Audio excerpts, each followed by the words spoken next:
Hello student, आज हम पढ़ेंगे क्लास 10th का 8th chapter the sermon at Benares, जो कि प्रोज का है और प्रोज का 8वां लेसन है। इसके पहले हमने मैडम राइज बस चैप्टर डिस्कस किया है और ये चैप्टर बहुत ज़्यादा इंपॉर्टेंट है क्योंकि लास्ट ईयर के एग्जाम में इसी से कुछ स्टेंजा आए थे, यानी पैसेज टाइप्स के क्वेश्चन पूछे गए थे, जिसमें से 3 या 4 क्वेश्चन आते हैं। तो आपको ये बहुत ज़्यादा इंपॉर्टेंट समझना चाहिए और इससे अच्छे से रीड करना है, जिससे इसमें छोटे छोटे जो भी ऑब्जेक्टिव टाइप क्वेश्चन बनते हैं वो आपको एग्जाम में हेल्पफुल होंगे। चलिए पढ़ते हैं स्टेंजा। ये कहानी इसमें जो भी है वो गौतम बुद्ध के बारे में है। Gautam Buddha 563 BC 483 BC।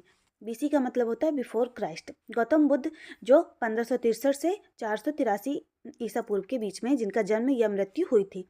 Begin life as a prince named Siddhartha Gautam. अब इनका जब जन्म हुआ था तो एक राजा के परिवार में हुआ था। ये कहानी हम लोग पहले भी कई बार पढ़ चुके हैं कि महात्मा बुद्ध के बचपन का नाम सिद्धार्थ था और उनके पिता का नाम सिद्धोदत्त था। सेम वही कहानी है और इसमें भी बताया गया है कि उनका जन्म जहाँ हुआ था वो एक प्रिंस थे और उनका नाम था सिद्धार्थ गौतम। इन नार्दर्न इंडिया, नार्दर्न मतलब उत्तरी भारत में। एट 12, जब वह 12 साल के थे, he was sent away for schooling in the Hindu sacred scripture for and 4 year later he returned home to marry a princess. At 12, जब प्रिंस सिद्धार्थ 12 साल के थे, उनको स्कूलिंग यानी शिक्षा के लिए भेज दिया गया। वो भी क्या पढ़ने के लिए? हिंदू स्केर्ड स्क्रिप्चर, यानी हिंदुओं के पवित्र जो भी धार्मिक बुकें हैं, धार्मिक धर्म की चीज़ें, उनको पढ़ने के लिए उन्हें भेज दिया गया। कहाँ? स्कूलिंग यानी शिक्षा के लिए। एंड 4 ईयर्स लेटर, और 4 साल बाद, he return home to marry a princess, और वो कहाँ लौटे? अपने घर लौटे और उनकी शादी एक राजकुमारी से कर दी गई। दे हैड अ सन, उनके एक पुत्र हुआ। And lived for 10 years a benefited royalty, और अपने राज्य में उन्होंने क्या किया? 10 साल तक राज किया। At about the age of 25, जब वे 25 साल के हुए, the prince therefore shielded from the suffering of the world, तब प्रिंस को पता चला कि ये जो पूरा संसार है, इस संसार में सब लोग कोई ना कोई कष्ट भोग रहे हैं। While out hunting chanced upon a sick man, जब उन्होंने बाहर जाके देखा तो उन्हें एक सिक मैन यानी एक बीमार व्यक्ति दिखा। देन एन एज्ड मैन, एक बूढ़ा व्यक्ति दिखा। देन अ फ्यूनरल प्रोसेसन, तब उन्होंने और आगे जाके देखा कि एक फ्यूनरल प्रोसेसन यानी अंतिम संस्कार के कुछ कार्यक्रम हो रहे हैं। एंड फाइनली अ मॉन्क यानी एक साधु, बेगिंग फॉर आल्म्स, अपने जीवन यापन के लिए भीख मांग रहा है। These sight so moved him that he at once went out into the world seek enlightenment concerning the sorrow he had witnessed.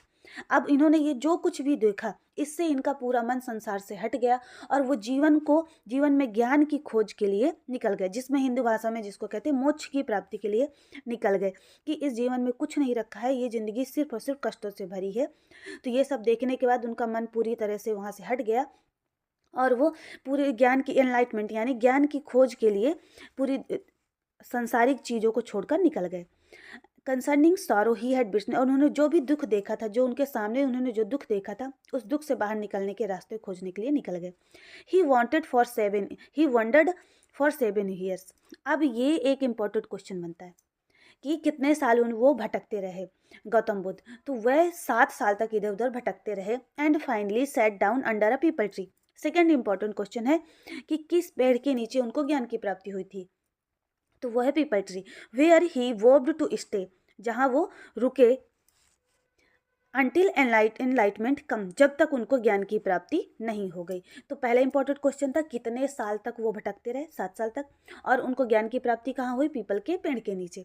अब ये कहानी एक राजा की है, राजकुमार है, फिर उसने कैसी ज़िंदगी देखी, बहुत बड़ी कहानी है, लेकिन आपके चैप्टर में बहुत शॉर्ट में डाली गई है। मैं थोड़ा सा बता देती हूँ कि प्रिंस सिद्धार्थ जो थे राजा सिद्धोधन के पुत्र थे, जो कि कपिलवस्तु में रहते थे।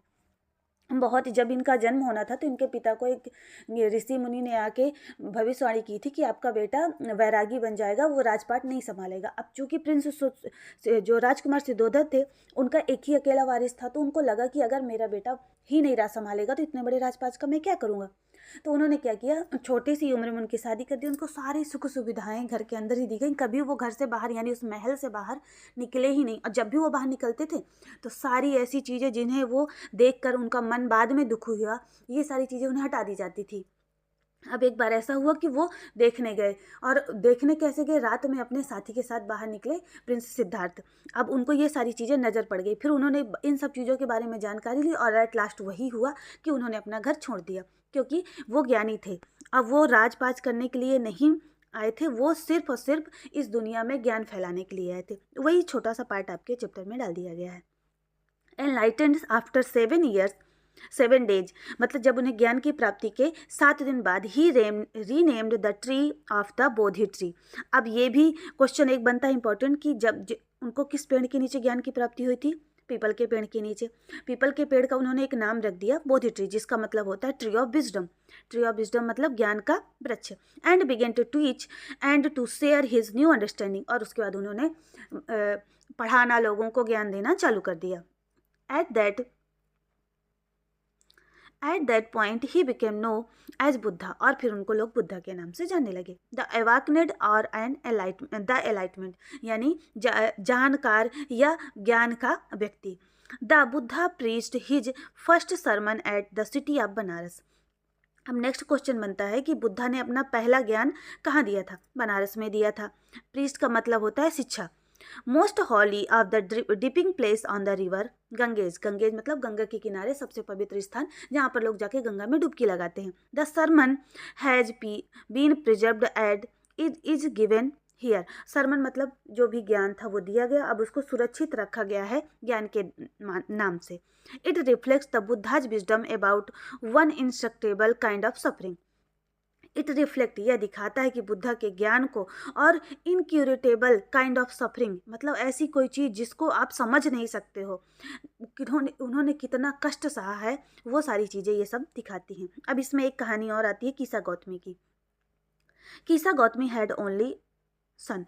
कीसा गौतमी के सिर्फ एक ही पुत्र था, एंड ही डाइड, और वह मर गया। In her grief he carried the dead child to all her neighbours, और दुख में वह अपने मृत बच्चे को अपने हाथ में लिए हुए ऑल नेबर्स यानी सभी पड़ोसियों के पास जाती है।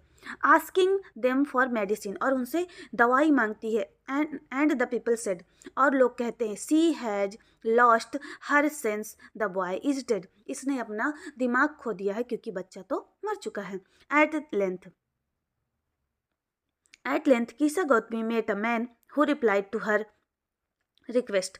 अब अंततः कीसा गौतमी एक ऐसे व्यक्ति से मिलती है जो उसकी जो रिक्वेस्ट कर रही है, जो उस दया की याचना कर रही है, उससे उसने उत्तर दिया, I can not give the medicine for thy child. मैं आपके बेटे को कोई दवा तो नहीं दे सकता, but I know a physician who can. पर मैं एक ऐसा फिजिशियन जानता हूँ, यानी डॉक्टर जानता हूँ जो ऐसा कर सकते हैं। एंड द गर्ल सेड, और गर्ल यानी उसी लेडी ने कहा, pray tell me sir, please मुझे बताइए, हु इज इट, वह कौन है? एंड द मैन रिप्लाइड, और उस व्यक्ति ने उत्तर दिया, गो टू शाक्य मुनि द बुद्ध। आप शाक्य मुनि बुद्ध के पास पहुंच जाइए। Kisa Gautami repaired to Buddha and cried. अब कीसा गौतमी बुद्ध के पास आई और फिर से रोने लगी। लॉर्ड एंड मास्टर, भगवान और मेरे मालिक, give me the medicine that will cure my boy. आप मुझे कोई ऐसी दवा दीजिए जिससे मेरा बच्चा ठीक हो जाए। द बुद्ध आंसर्ड, बुद्ध ने उत्तर दिया, I want a handful of mustard seed. मुझे एक मुट्ठी भर सरसों के दाने चाहिए। And when the girl in her joy promise to procure the, और उस लड़की ने जब एकदम उत्साह के साथ कहा कि ये तो मैं ले आऊंगी। द बुद्ध एडेड, बुद्ध ने आगे कहा, the mustard seed must be taken from a house where no one has lost a child, husband, parents और फ्रेंड। बुद्ध ने कहा कि ठीक है, मुझको एक मुट्ठी मस्टर्ड तो चाहिए। कीसा गौतमी खुश हो गई, बट उन्होंने आगे कहा कि लेकिन ऐसे घर से लाना जिस घर में किसी के भी परिजन की, किसी के बच्चे की, किसी की हस्बैंड की, या किसी की पेरेंट्स या किसी फ्रेंड की डेथ ना हुई हो, ऐसे घर से तुम एक मुट्ठी मस्टर्ड लेके आना। Poor Kisa Gautami now went from house to house. अब इसके बाद Kisa Gautami house to house यानी एक घर से दूसरे घर तक गई।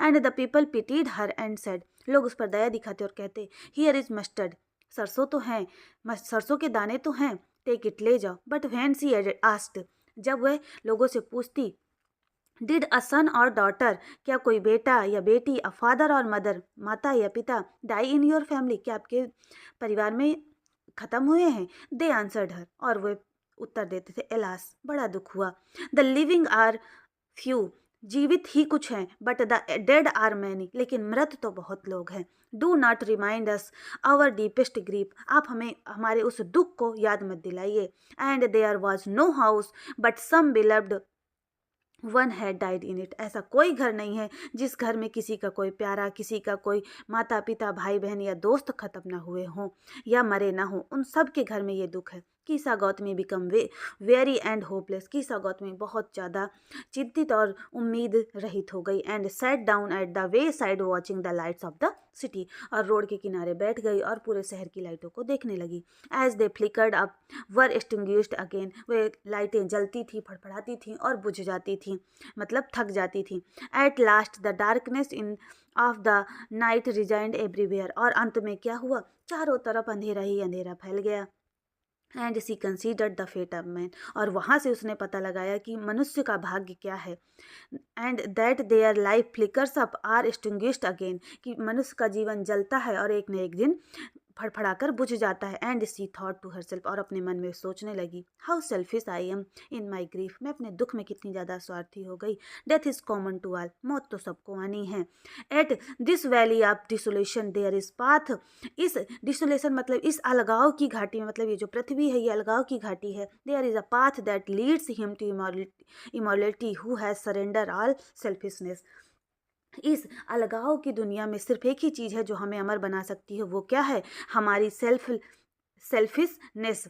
ठीक है, तो हम क्या करें, हमारी सेल्फिशनेस को हमें सरेंडर मतलब हमें त्यागना होगा। द बुद्ध सेड, फिर बुद्धा कहते हैं, the life of mortals in this world is troubled and brief of combined with pain, ये जो जीवन है इस संसार में, तो is troubled and brief and combined with pain, परेशानियों, दुख और तकलीफों से भरा हुआ है। मतलब जीवन में यदि परेशानी और दुख नहीं है तो वो जीवन ही नहीं है। For there is not any means which I lose that I have born can avoid dying, तो इसका मतलब ये नहीं है कि हम यदि पैदा हुए हैं तो क्या हम मौत को टाल सकते हैं, कभी नहीं। After reaching old age there is death, सबको एक दिन बूढ़ा होना है और बूढ़े होने के बाद एक दिन मर जाना है। आप such a nature are living beings, और यही प्रकृति का नियम है। As ripe fruits are early in danger of falling, जैसे कि एक पका हुआ फल एक दिन अपनी डाल से गिरता ही गिरता है, so mortal when born are always in death danger of death, इसलिए ये जो व्यक्ति हैं ये क्या हैं, सबके सब जिनका जन्म हुआ है एक न एक दिन मरेंगे। As all earthen vessels made by the potter and in being broken, फिर कहते हैं कि जैसे मिट्टी से जो बर्तन बनाए जाते हैं और वो बनकर एक घड़े के रूप में, बर्तन के रूप में, घड़े के रूप में तैयार होते हैं, और बाद में जब वो टूटते हैं तो फिर से मिट्टी बन जाते हैं। So is the life of मॉर्टल, और ये जीवन नश्वर है।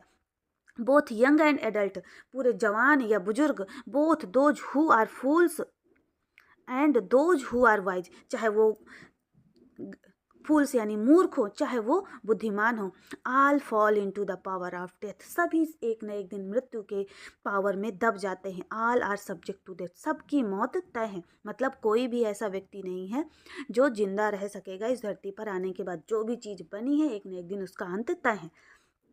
Of those who overcome by death, और जो इस डेथ के डर से बाहर निकल आते हैं, डिपार्ट फ्रॉम लाइफ, अपने जीवन को मुक्ति की तरफ ले जाते हैं। Father can't save his son, of those who overcome by death depart from life, a father can't save his son, कोई भी पिता अपने बेटे को मौत से नहीं बता सकता। नॉर किन्समैन देयर रिलेशन, और ना ही कोई भी कितना भी बहादुर व्यक्ति अपने किसी भी रिलेटिव्स को नहीं बता सकता, और ना ही ये बचा सकता है कि मौत से कि हम बचा लेंगे। Mark while relatives are looking on and lamenting deeply, और ध्यान रखना कि लोग जब आप क्या मौत हो जाती है तो लोग आते हैं, दुख दिखाते हैं और बहुत ही ज़्यादा उस चीज़ पे असहाय अनुभव करते हैं। One by one mortals are carried off, और वही नश्वर व्यक्ति एक एक करके एक दिन सब मर जाते हैं। Like an ox that is led to the slaughter, कैसे, जैसे हर एक बैल को एक न एक दिन कहाँ जाना है, कसाई खाने जाना है।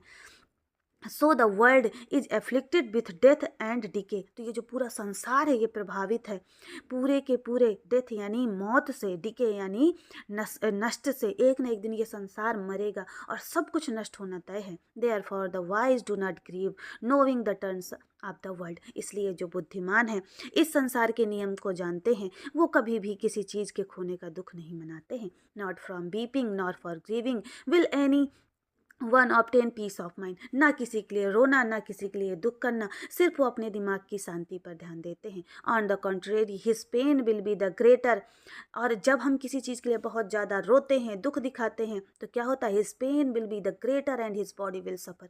तो क्या होता है, हमारा शरीर, हमारा जो दुख है, जब हम ज़्यादा दुख करते हैं तो हमारा दुख और बढ़ता जाता है, एंड हिज बॉडी विल सफ़र, और फिर हमारे शरीर को कष्ट होता है। He will make himself sick and pale, और जब ज़्यादा दुख में कोई बहुत दिनों तक रहता है तो उसका शरीर पीला पड़ जाता है और वह बीमार हो जाता है। At the dead are not saved by this lamentation, फिर भी इतना दुख दिखाने के बाद भी हम मौत से बच नहीं सकते हैं। He also seek peace should draw out the arrow of lamentation, सिर्फ एक शांति की तरफ, यानी पीस यानी शांति की तरफ यदि हम ले जाएं अपने आप को, तो इस दुख से हमें राहत मिल सकती है। लेकिन हम अपने दुख में, कंप्लेन में और ग्रीफ में इतना खोए रहते हैं कि हमको किसी चीज़ की कोई परवाह ही नहीं होती। He who has drawn out the arrow and has become composed will obtain peace of mind, और जो व्यक्ति अपने शरीर को, अपने दिमाग को शांति की तरफ ले जाता है, ही who has overcome all sorrow, वह एक न एक दिन अपने सभी दुखों से बाहर निकलता है। Will become free from sorrow, और सभी दुखों से स्वतंत्र हो जाता है। एंड बी ब्लेस्ड, और उसे पूरी दुनिया से आशीर्वाद मिलता है। अब ये चैप्टर इतना ज़्यादा ज्ञान का इम्पोर्टेंट तो था ही, क्योंकि इससे ज़्यादा से ज़्यादा जो आपके पैसे जाते हैं, जो कि रीड करने के लिए और नीचे क्वेश्चन के लिए आते हैं। तो आई होप आपको वीडियो अच्छा लगा होगा, और ये आपके लिए बहुत ज़्यादा यूजफुल है, इसलिए आप इसे रीड करें। और इससे जो भी छोटे छोटे क्वेश्चन बन सकते हैं, जैसे कि उन्होंने जिसके बेटे की मौत हुई थी, उस बेटे की, उसकी माँ का क्या नाम था, और बुद्धा का जन्म कहाँ हुआ था, बुद्धा कितने साल में अपना घर छोड़ के गए, कितने साल में उनको ज्ञान की प्राप्ति हुई, किस पेड़ के नीचे, ये सारे क्वेश्चन बहुत ज़्यादा इंपॉर्टेंट है। आई होप आपको वीडियो अच्छा लगा होगा। Please like, share and subscribe. Thank you.